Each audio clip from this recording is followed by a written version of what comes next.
নাস্তিকদের যুক্তিগুলো খুবই হালকা।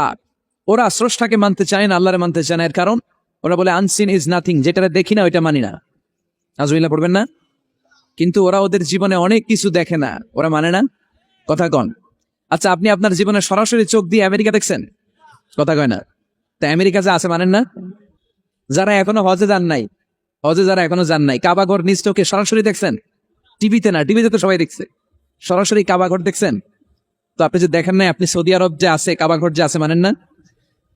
নাস্তিকরা বাতাস খালি চোখে দেখে না, দেখে, কিন্তু নাস্তিকরা বাতাস মানে না। Why do you believe on that? বাতাস মানুষ কেন? তোর দাদা, তোর বাবা কোনোদিন বাতাস দেখছে? তুই তোর চোখ দিয়ে কোনোদিন বাতাস দেখেছিস? Do you see the air in the atmosphere? উত্তরে বলবেন no. So why do you believe on that? বাতাস বিশ্বাস করো কেন? Do you see the migraine pain when someone feel in his head?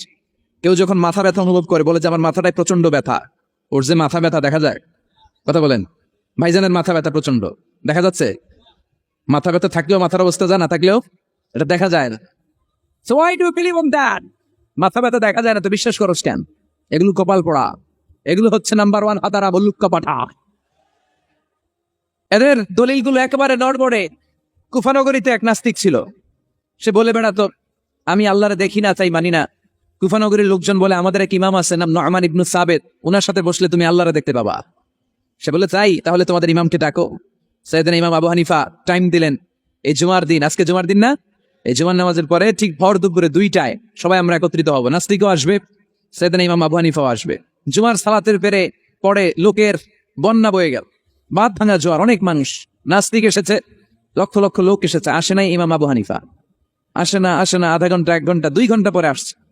নাস্তিক বলে এই তোমাদের ইমাম, যার কোনো সময়ের জ্ঞানী নাই, এর সাথে কিসের তর্ক?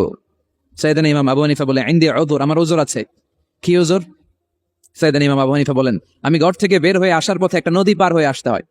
আজকে এসে দেখি নদীর মধ্যে কোনো মানুষ টানুষ নাই, নৌকা নাই, মাঝি নাই, কিচ্ছু নাই। তো হঠাৎ দেখলাম পাশে বিশাল বড় একটা গাছ। এই গাছটা এমনি এমনি 2 ভাগ হয়ে গেল। হঠাৎ গাছ থেকে এমনি এমনি লম্বা তক্তা হয়ে গেল, এমনি এমনি তক্তাগুলো জোড়া লেগে নৌকা হয়ে গেল। আর নৌকা আমার সামনে আসলো, মাঝি ছাড়া, লগি বৈঠা ছাড়া। আমি নৌকায় যেয়ে বসলাম, নৌকাটা আমার নিয়ে টান দিয়ে সাঁ করে ওপার নিয়ে গেল। তো এই যে এই কাজগুলোর প্রসেসিং গুলো হতে আমার 2 ঘন্টা সময় লেগেছে। নাস্তিক কয় তবে ইমাম গাঞ্জা খাইছেন, মাথা তার সিরা গেছে, নাহলে কোনো সুস্থ মানুষ এই কথা বলতে পারে? এমনি এমনি নাকি গাছ ভেঙে তক্তা হয়, এমনি এমনি নাকি তক্তা লেগে নৌকা হয়, এমনি এমনি নাকি মাঝি ছাড়া নৌকা চলে? সাইয়েদনা ইমাম আবু হানিফা বললেন এই তো আপনি লাইনে চলে আসছেন, আপনার বুঝানো এখন আমার খুব সহজ হবে।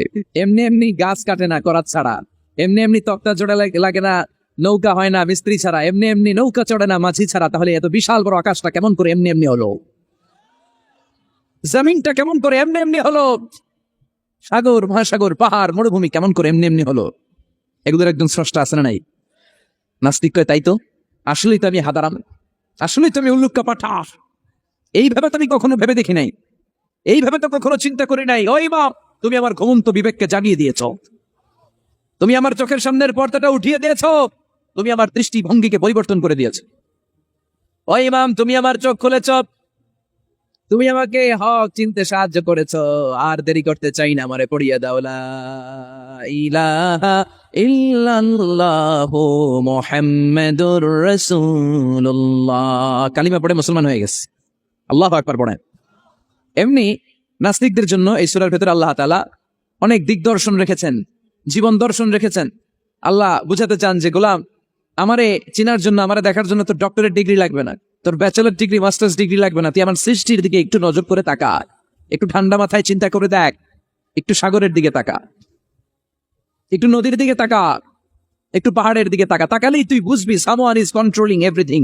একজন এমডি আছে, ম্যানেজিং ডাইরেক্টর, মহা ব্যবস্থাপক, যিনি গোটা বিশ্বের সব ব্যবস্থাপনার আঞ্জাম দিচ্ছেন। চিল্লায় বলেন ঠিক কিনা?